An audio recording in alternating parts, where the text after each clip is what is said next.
What's up? What's up? What's up? What's up, all you fine peoples? So I'm out in the wilderness, and I'm using trekking um, poles for the first time, and it feels as natural as rain.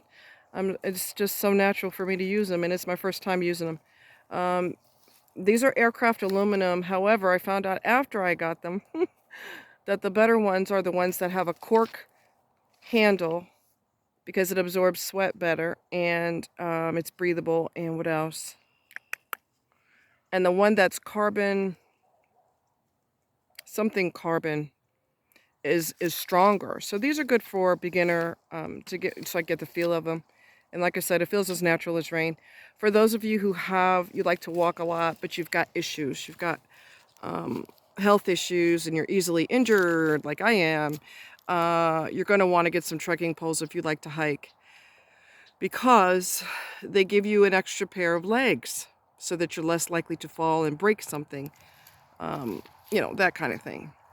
So, as you guys know, I've been thinking about how jacked up my family is lately and stuff like that. And there were things that I went through that, had I had the proper support, my body probably would not be as broke down as it is now. I might not have fibro now because, my family was basically a house of horrors. Beat downs on the regular, like I said, being punched in my back, knocked downstairs, stabbed, you name it, been through it, been there and done that. And then to top it all off, before all the demented relationships with narcissists who are just like the parents,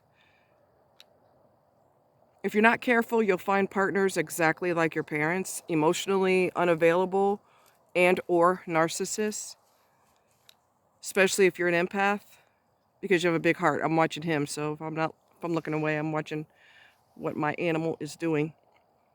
So, no support.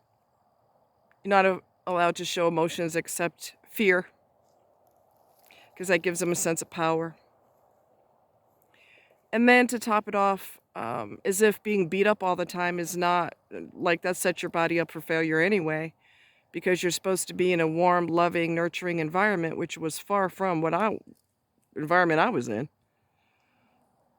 So then I had that accident on the fresh snow, and I did 2 full spins on a highway, at one point facing oncoming traffic, and I don't remember that at all. I think I was unconscious for a short while. I remember hitting my head on the window. What I should have had was 2 very key components that I never had. That was imperative to my healing. One of them is a positive and protective family life where Milo, hold on. Milo, get up here now. Now. Get up here. Get your hiney up here, sir. Sorry about that. He will sneak off and he'll be in South Africa because that's how he rolls. Anyway, I needed a positive and healthy family environment so that I could heal properly, because if you take a dishcloth, right, and you whip it around twice, 2 circles, that's what my body did on a highway. Do you honestly think that leads you in good places physically? It does not. Your body is not designed to put up with that, okay? So I should have had a protective family life. I should have been able to take, I don't know, maybe a week off of work. So I didn't have a protective family life, which is key when something's wrong with you and you're young. And then on top of that, my so-called insurance with my company that I worked for at the time was Mickey Mouse. All right? Now, as a previous EMT, and I told you this before, we are concerned about what was the mechanism of injury. Okay? Mechanism of injury is how you hurt yourself. So if we see you, we come to your house. I used to be an EMT. I'm not an EMT anymore, but I'm just saying. When we came to your house, we see you on the ground, unconscious. There's a ladder going up to the roof. There's a possibility you fell off the roof. We're going to ask witnesses, your wife or your husband or whoever, your kid, your son, your daughter. Did you see what happened to your parent, your father, your mom, whoever it is, whatever. And they'll tell you what happened. So if they said that dad was working on the roof and he fell, he misplaced his footing and he fell off the ladder, the falling off the ladder was the mechanism of injury. I know that as an EMT. I'm not a doctor. I was an EMT, but see, for those who don't know what that is, it's emergency medical technician. Oh, God, help me, give me strength. So you mean to tell me that a doctor doesn't know that? Y'all went to medical school? The doctor that I saw for after my accident, y'all went to medical school and you didn't have enough sense to realize that the mechanism of injury is highly destructive and could have easily killed me, snapped my neck, given me concussion, did severe damage to my back, which it did? Y'all don't know to do more tests than what you did? Are you serious? Wow. No physical exam. No x-rays. They were Mickey Mouse. No physical strength test. Let's test the strength in your legs. Test the strength in your arms. Test my mental awareness. Do you know where you are? Do you know what day it is? In case I hit my head, but I don't remember that I hit my head. None of that. So between those two components, I was jacked. And then the third component, it's kind of emotional because there was no excuse for it. Parents who are toxic need to realize that kids didn't ask to be born. Okay? That's what you failed to realize. Kids did not ask to be here. You got horny and you had a kid. That is not the kid's fault. It's yours. Anyway, pisses me off when parents hate their kids. It just makes me mad. We did not ask to be here. The third component, which kind of sealed my fate even more, was getting into toxic relationships with people who are either emotionally unavailable or extremely toxic, like narcissistic. Their goal is to destroy everybody that they're with. And if I drive you to the point where you lose your mind and you do something horrific and you lose your ability to breathe and to live as a result, yay. That's how a narcissist feels. They're the most destructive sons of bitches on the planet. Doesn't matter the gender, like I said before. So between never having family support, the doctors were Mickey Mouse, and then on top of that, having toxic relationships, each one of those scenarios was a nail in the coffin for my future physical well-being. And I look at people who are severely injured or who have a disease where they, like I think it's called stiff person syndrome, where your whole body seizes up on you and you look like I saw one lady, she literally looked like a piece of cardboard. That's how stiff her body became.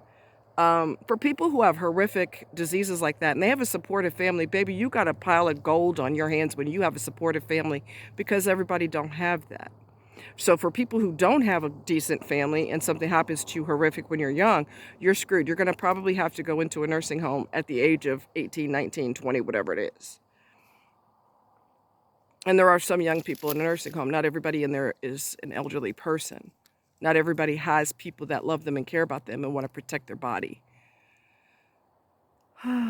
So those decisions that toxic people have made have just put another nail, each scenario put a nail in the coffin. So, it's just things I think about. It's just, speaking of medical things, so I'm going to keep you posted every step of the way with this neat situation.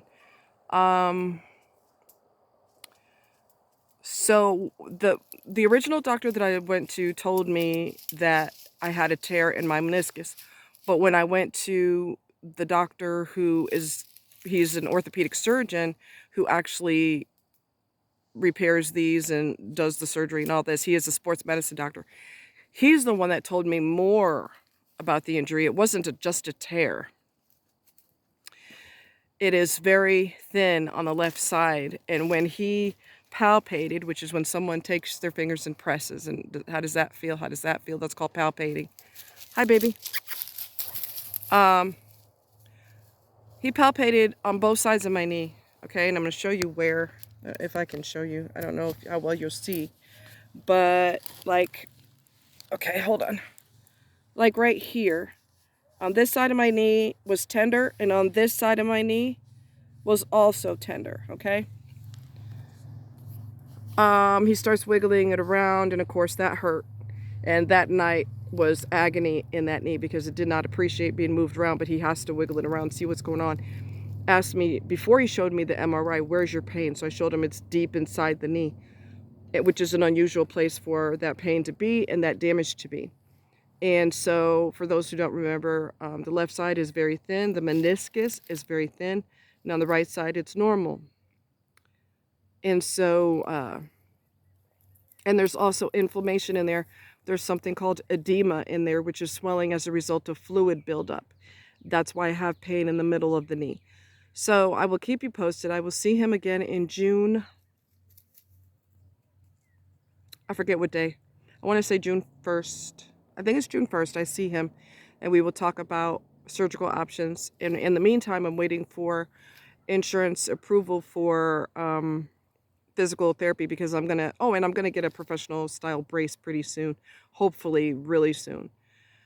Which is gonna stabilize the knee, but it could atrophy the muscles that you're not using, and so physical therapy will help counter that. All right, so I'll keep you posted every step of the way, and that's all food for thought, and much love, and you're special, and don't let anybody tell you any different. Take care.